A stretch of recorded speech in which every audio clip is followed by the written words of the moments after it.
In this video, I'm going to show you how to fix Microsoft PC Manager, launch and install on your PC. Assuming you're trying to download it through the online web store, I'm going to show you how to get it directly from the Microsoft Store.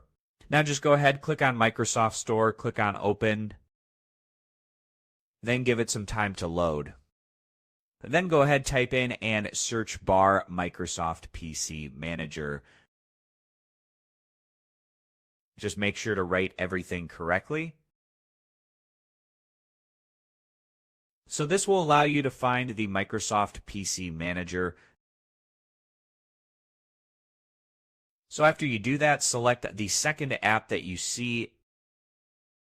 Microsoft PC Manager, this is the icon, just make sure it's from Microsoft Corporation. You can download it by clicking on Get button. That will be available here. I have already downloaded it, so click on Open. And this is here the Microsoft PC Manager, as you can see, already installed on my computer. So this was an easy and quick process video. As always, thank you for watching.